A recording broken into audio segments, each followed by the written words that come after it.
What if, instead of Ghostface haunting Hollywood in Scream 3, we had multiple killers, a conspiracy inside the Woodsboro High School, and an ending so dark that it may have changed horror sequels forever?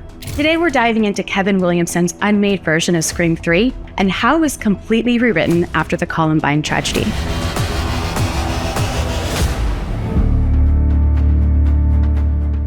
In this video, we'll break down the plot of the lost Scream 3 script, the characters and cast who were set to return, and why Randy might have made a comeback. Then we'll cover 5 key facts about its troubled development, including why Columbine shut down the original plan, how Ehren Kruger took over, and the studio's decision to soften the violence.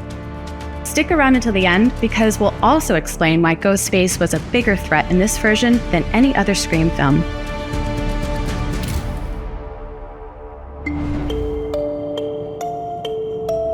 What was the unmade Scream 3 about? The film picked up right after the events of Scream 2. However, instead of moving to Hollywood, Sidney Prescott would be forced back to Woodsboro, the small town forever haunted by the Ghostface murders. The story centered on the idea that trauma doesn't fade, it festers. And in Woodsboro, it even spreads. The killers this time weren't strangers or long-lost siblings. They were Woodsboro teens, students obsessed with the legend of Ghostface, and inspired by the Stab movies based on Gale Weathers' book. While all Scream films have a unique twist, this one was brutal. It wasn't 1 or 2 killers, it was a group of killers, each idolizing the original murderers. In this film, Sidney's challenge wasn't just to survive another Ghostface attack. It was learning that Ghostface has become an idea anyone can adopt. The film's ending suggested that Ghostface could never truly die because the obsession with killing was the real monster.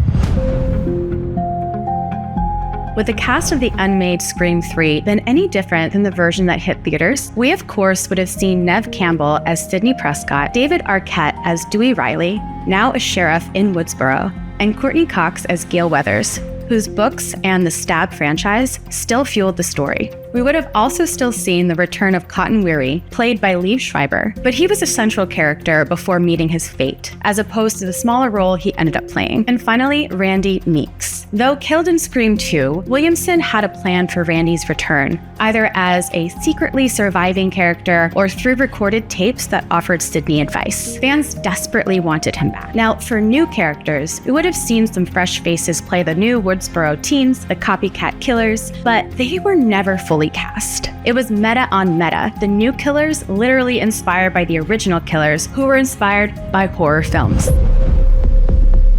While Dimension supported the dark version of Scream 3, what happened? While Kevin Williamson had originally envisioned Scream 3 as the darkest entry in the trilogy and Dimension Films supported this direction, the entire plan was derailed in April 1999 after the Columbine High School massacre. Hollywood studios suddenly became cautious about depicting graphic violence in schools, and Miramax executives insisted that Williamson's Woodsboro set script be abandoned. Williamson himself was increasingly unavailable. By 1999, he was focused on projects like Teaching Mrs. Tingle and his television commitments, leaving him unable to fully dedicate himself to finishing the screenplay. As a result, Dimension replaced him with Ehren Kruger, who was tasked with starting fresh. Kruger shifted the focus to Hollywood, leaning into satire. Hello, I'm home all alone and dumb. Who is this? And the idea of a film within a film, which became the basis of the Scream 3 we ultimately received. In this version, fan favorite character Randy was almost brought back, with Williamson sketching ideas for his return, but Dimension vetoed the idea as too implausible, settling only for a brief cameo via videotape.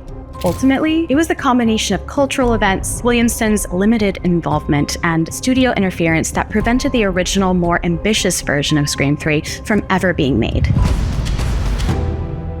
So imagine it. Instead of the Hollywood spoof we got, Scream 3 could have been a brutal small-town conspiracy thriller where Ghostface wasn't a person, but a movement. But what do you think? Would you have preferred the Woodsboro version of Scream 3, or do you actually enjoy the Hollywood satire we got in 2000? Don't forget to like and subscribe, and let us know in the comments who your favorite Ghostface killer is. I know who mine is.